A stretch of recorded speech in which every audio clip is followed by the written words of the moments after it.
ada semangatnya. Kalau tahu tujuannya kamu bisa umroh, sekali sholat di Masjidil Haram pahalanya seperti 100.000 sholat di masjid yang lain. Kalau tahu seperti itu, semangat dia, paham ya. Tapi kalau nggak tahu, jangankan semangat, nyebut namanya aja nggak mau. Paham ini? Taib, ini apapun yang pertama akan bisa diraih kalau dia semangat. Yang kedua, al-isti'anatu billahi fi tahsilihi. Minta tolong kepada Allah untuk meraihnya. Jadi yang pertama itu semangat. Lalu yang kedua, ini bedanya orang Islam dan non-Islam. Yang punya niatan, yang punya keinginan untuk minta tolong kepada Tuhannya, kepada Allah Azza wa Jalla, hanya orang Islam saja ya. Dan kita diminta untuk minta tolong kepada Allah agar apa-apa yang kita harapkan bisa kita raih dengan benar. Ya. Jadi yang kedua itu minta tolong kepada Allah Subhanahu wa ta'ala. Karena apa artinya kita? Ya, apa artinya kita? Badan yang sehat, pikiran yang moncer, bisa jadi sekali kebentur duer, hilang hafalannya. Sekali jatuh duer, waliyadzubillah cacat. Dan seterusnya. Ya, orang punya cita-cita tinggi ini tapi nggak pernah minta tolong pada Allah Subhanahu wa ta'ala.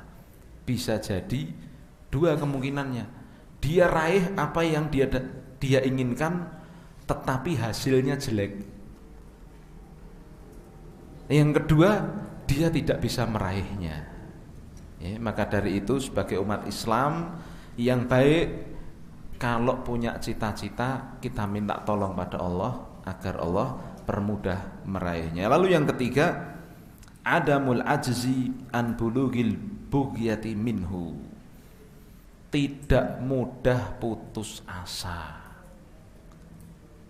untuk meraih apa yang dia inginkan. Yang ketiga apa? Tidak mudah putus asa. Suruh ngafalin kitab tauhid, wah, putus asa aku. Otakku ra nyandak.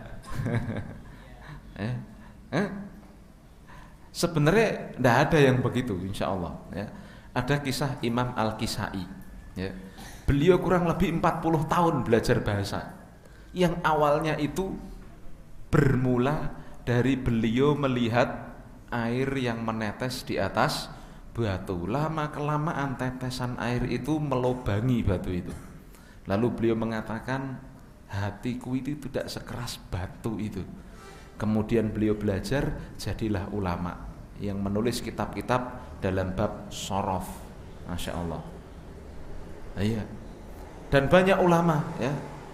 Jangankan ulama ya, sebagian dari asatidzah kita mungkin dulunya latar belakangnya, backgroundnya ya bukan dari kalangan akademisi, tetapi karena gigihnya, semangatnya dan tidak mudah patah arang, beliau belajar ya, ada yang keluar negeri, ada yang belajar dengan baik sampai akhirnya hafal banyak mutun, hafal banyak kitab ya, hafal banyak dalil-dalil dan seterusnya. Artinya apa? Semua perkara itu pasti ada perkara yang tidak disenangi. Ada kadang-kadang kita futur, ada kadang-kadang kita tidak semangat. Nah, tetapi jangan sampai kemudian kita putus asa. Bisa dipahami? Wah, aku ngapalke ra iso-iso wis menyerah wae lah. Jangan sampai seperti itu, ya. Jangan kalah sama pemain bola, pemain badminton. Saya itu mungkin pas dia latihan masih kecil kayak antum, ditutuki sama pelatih, nyemes nggak bener, piye kamu itu harus begini. Tapi kalau dia putus asa, wah pelatihku galak, nggak akan jadi pemain badminton kelas dunia ya.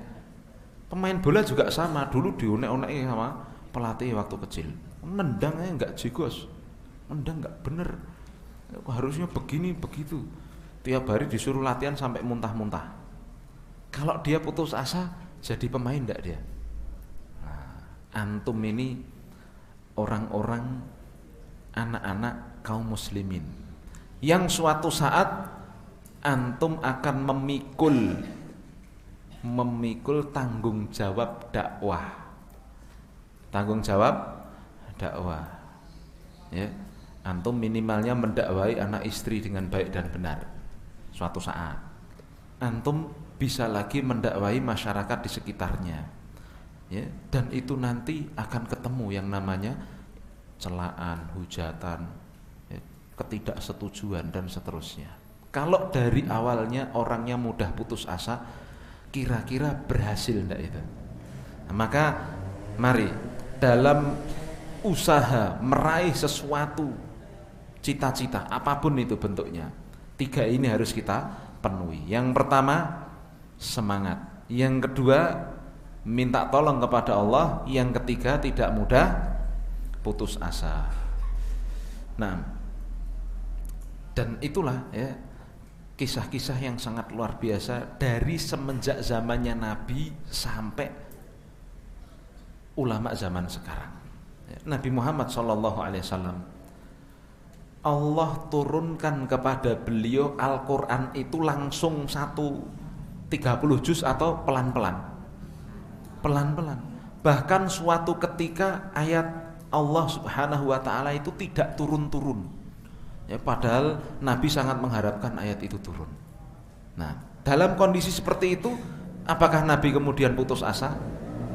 Kembali pada 2 perkara ini, Nabi minta tolong pada Allah dan Nabi terus semangat untuk berdakwah. Akhirnya Allah Subhanahu wa ta'ala tolong. Perang, ya, berbagai macam peperangan Nabi, dan dicatat sejarah tidak ada yang menang jumlah kecuali di perang di perang apa yang kaum muslimin menang jumlahnya? Perang Hunain. Lainnya dari mulai Badr sampai Nabi meninggal, ya, perang Jaisul Usrah, ya, yang terakhir kali Nabi kirim, ya, perang Tabuk, itu kaum muslimin jumlahnya lebih sedikit. Kalau perang ada yang meninggal 1 terus putus asa, gimana coba? Menang enggak Islam? Nah, maka dari itu Islam itu, ya, dibangun di atas pondasi yang sangat kokoh, ya. Tanpa kita Islam akan jaya, paham? Tapi yang jadi masalah kita ini mau atau tidak mengambil peran untuk ikut menjayakan umat Islam. Tanpa adanya kita, Allah akan tolong agama ini. Tapi yang jadi masalah, kita ini mau nggak ngambil peran, ya, kita mau nggak ngambil peran. Dan antum suatu ketika harus punya peran itu dong, ya. Ada yang mungkin suatu saat jadi dokter, ada yang mungkin suatu saat jadi ustadz, ya, ada yang mungkin suatu saat jadi guru di pesantren atau di sekolah. Harus seperti itu. Nah, dan itu harus dipupuk mulai dari sekarang. Taib. Wa qad jumi'at hadhil umuru thalathatu fil haditsil ladzi rawahu Muslim. Dan sungguh 3 perkara ini telah dikumpulkan dalam satu hadis yang diriwayatkan oleh Imam Muslim rahimahullah taala an Abi Hurairah radhiyallahu taala anhu. Dari Abu Hurairah radhiyallahu taala anhu, anna Nabiyya sallallahu alaihi wasallam qala, bahwa Nabi Muhammad sallallahu alaihi wasallam mengatakan, ihris ala ma yanfa'uk wasta'in billahi wala ta'jiz. Semangatlah untuk meraih apa yang bermanfaat untukmu. Minta tolong kepada Allah, jangan putus asa, jangan lemah, ya, jangan mudah putus asa. Taib, Masya Allah. Dan inilah tuntunan. Dan di akhir hadis itu Nabi menyebutkan, kita itu dalam meraih cita-cita, tadi saya sampaikan, ada kemungkinan yang kedua, yaitu gagal. Ya enggak? Pengen sekolah, wah aku nek ora sekolah ning Arab ora gelem sekolah. Pengen sekolahnya ke Arab, ini cita-cita bagus. Tetapi kadang qadarullah ma syafa'al, tidak terlaksana cita-citanya, tidak tercapai cita-citanya. Maka apa yang harus dia lakukan? Kata Nabi setelahnya, wa in asobatkum syai'un fala taqul lau kana kadza lakana kadza wa kadza. Kalau ternyata sudah semangat, sudah minta tolong pada Allah, sudah tidak putus asa, ternyata tidak berhasil pula meraih cita-citanya, jangan berkata seandainya begini, seandainya begitu, jangan. Ya, tetapi katakan qadarullah wa masya'a fa'al. Ini setelah maksimal loh ya. Ya, jangan kemudian, "Piye Mas, ketompo kuliah ning Arab ra?" Ora. Lah kowe daftar ora? Ora. Daftar we ora, terus baru gue ngomong qadarullah ra ketompo. Ini kan gayeng, ya nak. Ya, maka dari itu setelah kita 3 perkara ini sudah maksimal kita kerjakan, tidak bisa baru kita katakan qadarullah wa masya'a fa'al. Paham ya? Qala al-Junaid, kemudian Syekh Utsaimin mengatakan, berkata al-Junaid rahimahullah taala, ma talaba ahadun syai'an bijiddin wa sidqin illa nalahu fa illam yanalhu kullahu nala ba'dahu. Masya Allah ya. Ini seorang ulama ya, Al-Junaid rahimahullah mengatakan, tidaklah seorang itu ya, tidaklah seorang itu berusaha untuk meraih sesuatu, berusaha untuk mencari sesuatu dengan sungguh-sungguh dan jujur, kecuali dia akan mendapatkannya. Ini kalau yang ngomong sendiri nanti saya suruh berdiri. Ayo, yang ngomong sendiri saya suruh berdiri nanti. KMI yang di itu Rene, rotok Rene. Geser ke sini, geser ke kanan ini semua. Nah.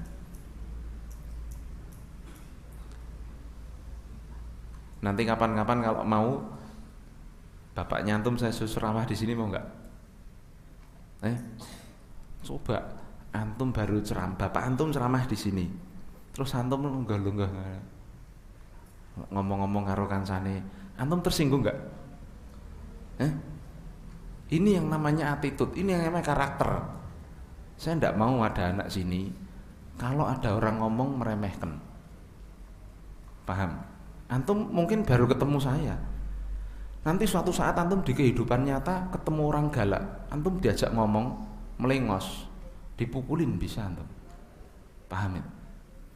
Baru antum kalau ngomong di antara adabnya itu lihat orang yang diajak ngomong. Ya, kalau taklim juga begitu. Siapapun itu nanti antum suatu saat ya insya Allah kalau ada daurah lagi diajak, dulu kan ke Malang, ya enggak, ke Semarang, ya, diajak jauh-jauh itu latihan. Di antara latihannya latihan menghormati orang lain. Paham enggak? Latihan menghormati orang lain. Walaupun antum wis jeleh dengan ceramai, walaupun antum wis mudeng dengan ceramai, tapi yang perlu antum latih sebagai anak muda itu menghormati orang yang lebih tua. Kata Nabi SAW, laisa minna man lam yuwaqiru kabirona. Bukan termasuk golongan kami orang yang tidak bisa ngajeni orang yang lebih tua dari kami. Paham ini? Ya, antum ini jangan sampai nanti suatu saat di rumah, di masyarakat ketemu orang tua melengos, ketemu Pak Dene kaya ora kenal. Dan ini banyak di antara penuntut ilmu yang seperti itu. Ketemu Pak Dene, ketemu Pak Lie, malah Pak Lie ku wong kere wis rasati sapa, tinggal. Ndak boleh antum ketemu Pak Lie cium tangan begitu. Ya. Nah, ini latihan begitu. Ya, kalau ndak terlambat nanti dan tidak bisa menghormati orang lain, ini adalah perkara yang sangat berbahaya. Ya. Nah, taib ini lihat kembali kepada taklimnya. Berkata Imam Al-Junaid rahimahullah taala, tidaklah seorang itu berusaha untuk mencari sesuatu dengan sungguh-sungguh dan jujur, kecuali pasti dia akan dapat semuanya. Kalau dia tidak dapat semuanya yang dia cari, pasti minimalnya dia dapat setengahnya. Paham? Antum pengen ngapalin Quran, targetnya 15 juz. Kalau antum serius, insya Allah bisa itu.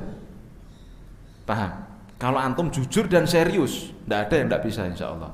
Di akhwat itu ada yang lebih dari 19 juz, 20 juz ya banyak. Ya, garek niate karo serius. Tapi kalau ternyata sudah niat, sudah serius, kok ora iso entuk kabeh, minimale entuk setengah. Ya, di MKW harusnya minimal hafal kurang lebih 7 sampai 8 juz. Di KMI 3 tahun itu nek ora entuk 10 juz targete, minimale entuk 5 juz. Nanti ngapalin juga sama Umdatul Ahkam itu 400 sekian hadis. Nek serius insyaallah iso. Ning nek qadarullah wis mentok, wis serius, wis jujur, wis berusaha semaksimal mungkin, niscaya 200 hadis itu kurang lebih hafal. Ini paham ya? Ini kunci nih ya. Kalau nuntut ilmu itu begitu, serius, semangat, minta tolong pada Allah, jangan mudah putus asa. Kalau itu dilakukan, insya Allah dapat semuanya. Kalau tidak, minimalnya setengahnya. Bisa dipahami? Nyari apapun itu, nanti nyari duit yang ngono ya, berusaha semaksimal mungkin beli mobil agar bisa beli mobil apa misalnya ya, misalnya ojo Alphard kelarangan, misalnya cita-citane kerja pengen bisa beli mobil Innova gitu aja lah, harganya 350 juta. Kalau dia serius, biidnillah, semangat, minta tolong pada Allah, tidak mudah putus entuk. Tapi nek nggak bisa, minimalnya setengah. Avanza itu yang semisal. Begitu. Dalam perkara yang lain juga sama. Dalam perkara ilmu harus kita seperti ini, semangat. Okay. Nah, semangat, serius dan jujur dalam berusaha. Taib wa qala Ibnul Qayyim rahimahullah fi kitabihi Al-Fawaid.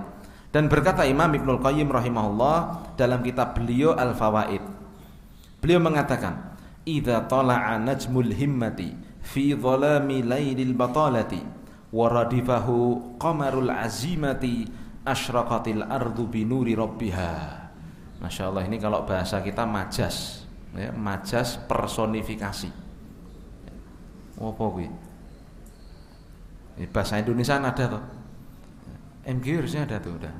Majas personifikasi. Ya. Lihat kata Ibnul Qayyim ya, ini bahasanya tinggi. Idza tala'a najmul himmati fi dhalami lailil batalati. Jika telah terbit bintang semangat ya.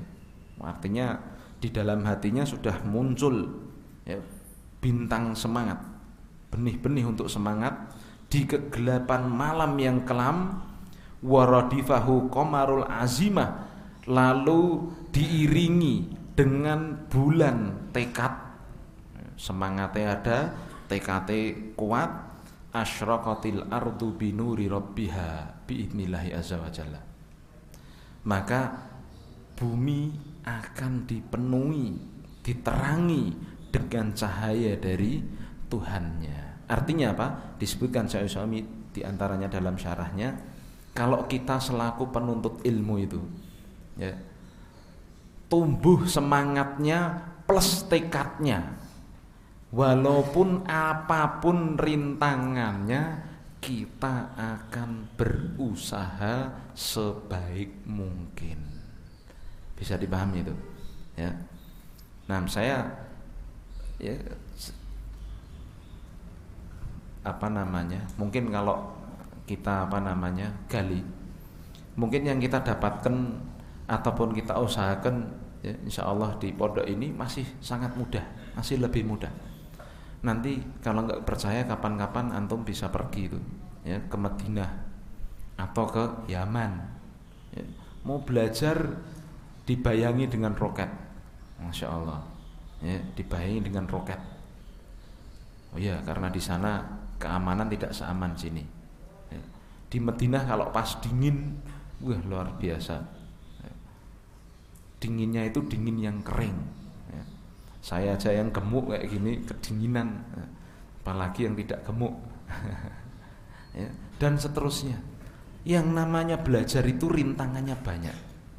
Nah, dan Syekh Utsaimin memiliki nasihat-nasihat yang bagus yang dikumpulkan oleh muridnya, judulnya Awaikut Tulab. Ya, rintangan-rintangan seorang penuntut ilmu. Dan rintangan-rintangan itu bisa datang dari diri sendiri maupun dari orang lain maupun dari lingkungan. Nah, yang sedang kita bahas, rintangan di antara rintangan yang paling sulit itu justru rintangan yang datang dari dalam dirinya sendiri. Oleh sebab itu saya nasihatkan, kalau yang namanya penuntut ilmu itu bintang terang semangatnya enek, tekadnya tambahi tekad, maka niscaya apapun ilmunya akan dia peroleh biidnillahi azza wa jalla. Baik. Kemudian Syekh Utsaimin mengatakan, wa inna mimma yu'lil himmata wa yasmu bin nafsi i'tibara hala man sabaqa wa ta'arrufa himamil qaumil madina. Dan di antara perkara yang meninggikan semangat, perkara yang bisa menggugah semangat kita, ya, dan membuat jiwa kita menjadi tinggi pula, artinya ingin untuk, ya, bisa belajar dengan penuh tekad. Caranya adalah memperhatikan keadaan para salaf kita, memperhatikan keadaan para pendahulu kita, dan mengenal tekadnya kaum-kaum yang terdahulu. Ya. Fa Abu Abdillah, contoh diantaranya adalah Abu Abdillah Ahmad ibnu Hanbal rahimahullah ta'ala. Karena Fissiba, Imam Ahmad bin Hanbal. Siapa yang gak kenal oleh, ya, beliau ulama yang dijuluki orang yang hafal 1 juta hadis. Imam Ahmad bin Hanbal, bayangkan, tidak di zaman Google, ya, di zaman beliau sulit mendapatkan kitab, sulit mendapatkan hadis, ya, bahkan beliau harus pergi ke sana kemari hanya untuk mendengar sebuah hadis. Beliau hafal 1 juta hadis, Masya Allah. Imam Ahmad bin Hanbal, kisahnya dulu ketika beliau masih kecil, rubbama aradal khuruja qoblal fajri ila hilakis syuyukh. Beliau ketika masih kecil itu, sebelum sholat subuh wis pengen pergi ke majelis ilmu, wis pengen pergi ke gurunya, pengen dengerin hadis, pengen dengerin ilmu agama sebelum subuh, sebelum balik ketika beliau masih kecil. Paham? Ya, karena ibunya, ya, karena masih kecil, fatakhudhu ummuhu bi thiyabihi wa taqulu rahmatan bihi hatta yu'adzinan nasu aw yusbihu. Ya, karena masih kecil ibunya kasihan, ya enggak? Maka ibunya menarik bajunya, ya, kemudian berkata sebagai bentuk kasih sayang kepada Imam Ahmad bin Hanbal, tunggu dulu, jangan pergi dulu sampai manusia mengumandangkan azan. Ya, artinya jangan pergi kepagian, tunggu dulu, nanti sampai setelah adzan baru pergi, ya, atau kalau nanti sudah pagi. Ini Imam Ahmad bin Hanbal masih kecil. Imam Ahmad bin Hanbal masih kecil. Dan Imam Ahmad bin Hanbal ini rahimahullah ta'ala adalah orang yang dijuluki oleh para ulama, ya, sebagai pembela sunnah. Ya, bahkan ada syair, di antara syairnya mengatakan, seorang ulama mengatakan, laula Abi Bakrin fi ahdir riddah wa ibna Hanbal fi zamanil fitnah lahalakat din. Seandainya Allah tidak bangkitkan Abu Bakar As-Siddiq saat banyak umat Islam murtad, ya enggak? Kan sampai ada perang Yamamah yang terbesar, ya. Yamamah itu daerah dekat Riyadh sekarang, ibu kotanya Arab Saudi, yang di situ Hamzah ibnu Abdul Muthalib berhasil pembunuhnya Hamzah itu siapa? Wahsy, ya, berhasil membunuh nabi palsu yang bernama Musailamah, ya, di balik benteng, ya, benteng Yamamah. Nah, seandainya Allah tidak bangkitkan Abu Bakar untuk membela Islam di masa banyak orang murtad, Dan juga seandainya Allah tidak bangkitkan Imam Ahmad bin Hanbal ketika zaman fitnah, yaitu fitnah khalqul Quran, di masa itu, di masa akhir-akhir dari Khalifah Harun ar-Rasyid, itu bermunculan orang-orang zindik, orang-orang berpemahaman ya, Al-Quran adalah makhluk. Tujuannya apa? Mereka mengatakan Al-Quran adalah makhluk. Di antaranya disebutkan Imam Syafi'i, kalau Al-Quran itu makhluk, berarti Al-Quran itu bisa salah, bisa benar. Paham nggak? Makhluk itu kan kayak kita nih, ya, nahnu makhlukin, kita ini makhluk, ya, bisa salah, bisa benar. Kalau Al-Quran bisa salah, bisa benar, berarti panduannya bubar, no, ya enggak? Nah, maka mereka menyebarkan syubhat supaya orang-orang Islam saat itu ragu dan agar mengatakan Al-Quran adalah makhluk. Maka Imam Ahmad bin Hanbal rahimahullah ta'ala dengan tegas mengatakan bahwa Al-Quran adalah kalamullah. Al-Quran itu adalah ucapannya Allah yang tidak ada la ya'tihil batilu min baini aidihim wa min khalfihim. Tidak ada salah, tidak ada sedikit pun cacatnya, salahnya, kesalahan dari awal sampai akhir, depan belakang tidak ada salahnya Al-Quran.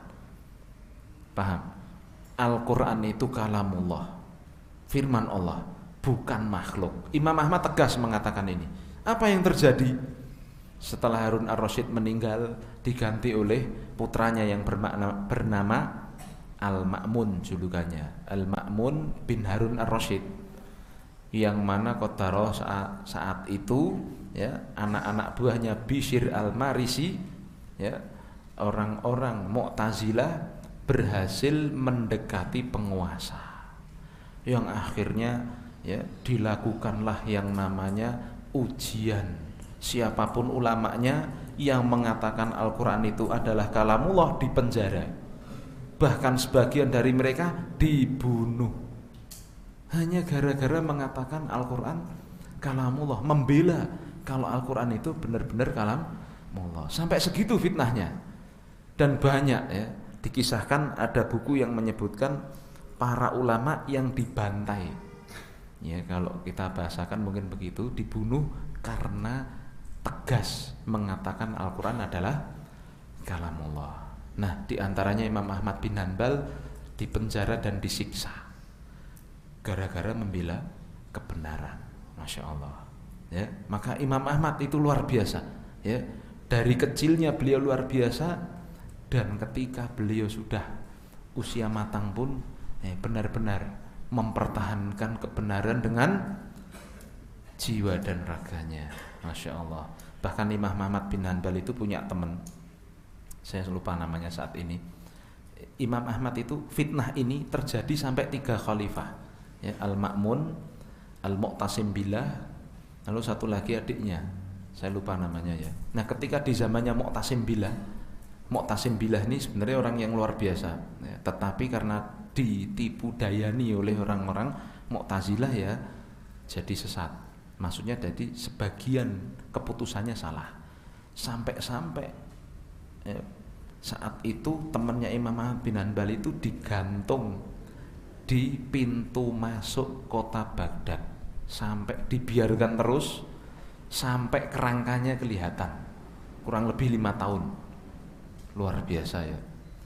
Mencontoh karepe orang-orang yang di hatinya ada kesesatan itu, membujuk Umarok saat itu agar ngasih kode keras. Siapa yang masih ikut Imam Ahmad bin Hanbal, siapa yang masih mengatakan Al-Quran adalah kalamullah, digantung kayak gitu. Masya Allah. Tapi Imam Ahmad bin Hanbal tetap dengan kokoh beliau tegas membela Al-Quran adalah kalamullah. Masya Allah. Ini sekelumit kisahnya Imam Ahmad bin Hanbal, ya, luar biasa. Taib, ini contoh diantara luar biasanya beliau semangat untuk menuntut ilmu masih kecil, sebelum subuh sudah pengen belajar. Kalau kita sudah bel isih pengen dolan, ya. Sudah di majelis ilmu masih pengen dolan. Dan ini saya nyampaikan ke antum itu bukan saya marah, paham ya? Tapi insya Allah ini bentuk kasih sayang, ya. Karena suatu saat bisa jadi antum daurah yang datang ribuan. Antum wis angel-angel tekan misalnya daurah ini nggone Bandung misalnya lho. Antum sampai situ ngobrol sama temennya. 3 hari daurah entuke ngobrol. Nanti yang lebih parah lagi, antum sudah dibiayai orang tua sampai negeri Yaman.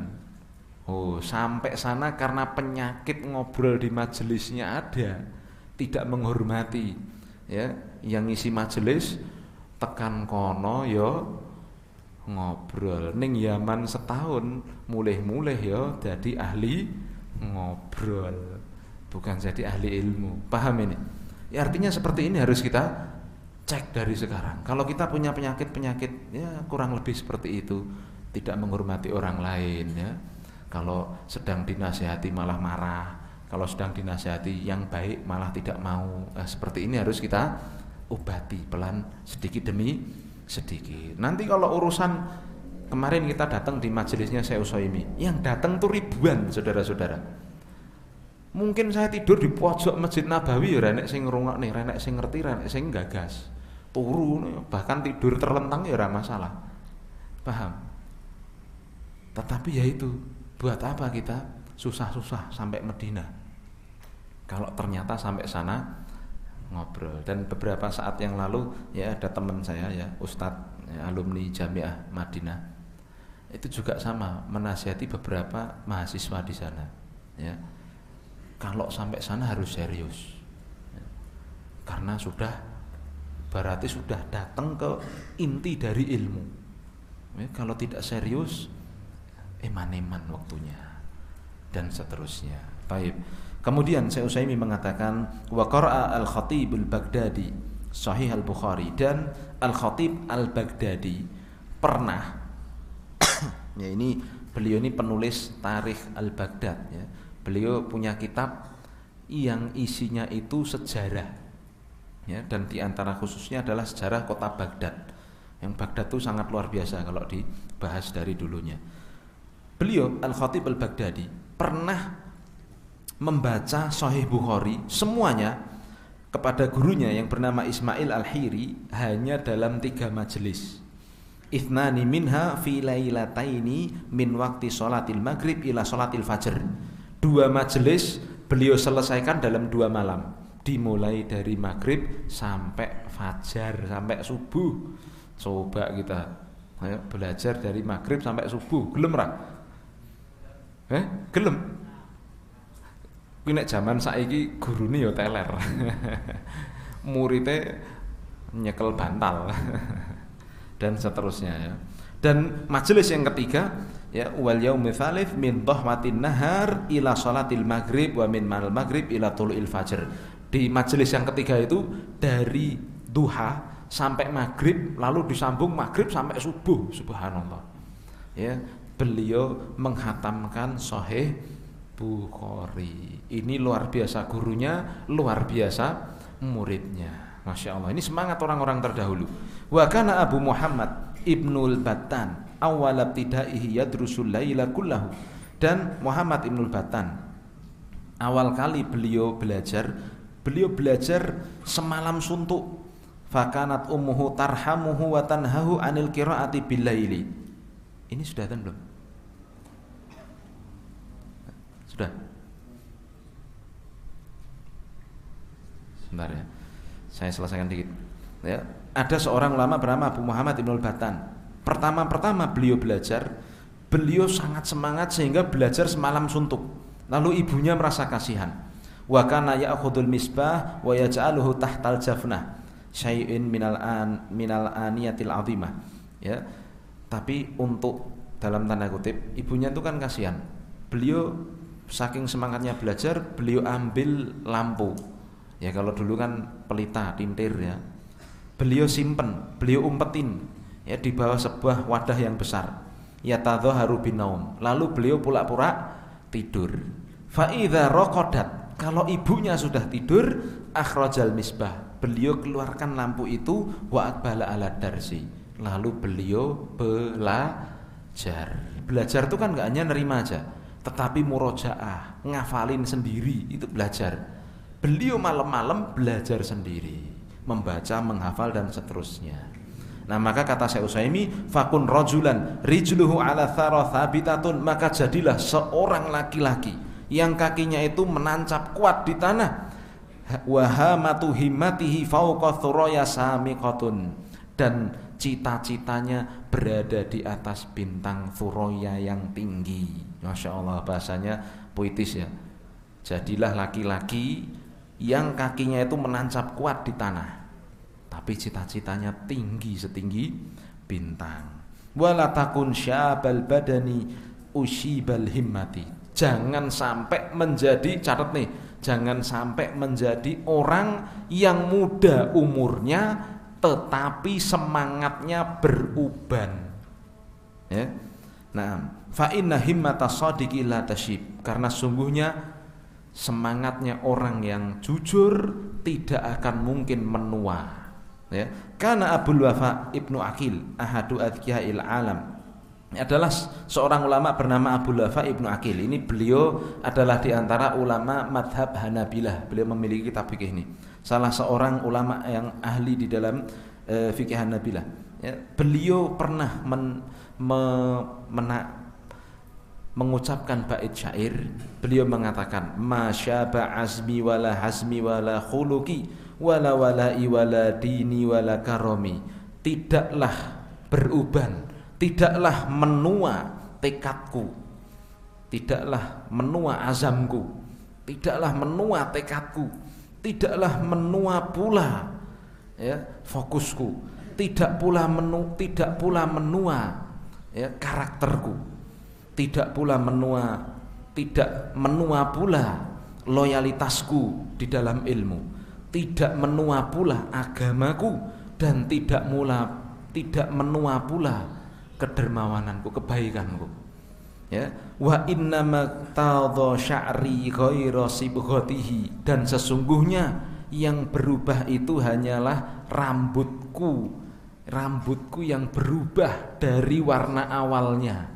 Artinya rambutnya dulu hitam, sekarang menjadi putih. Ya, wasyaibu fis sya'ri ya ghairu syaibi fil himami, dan ketahuilah bahwa uban di rambut bukanlah uban pada semangat.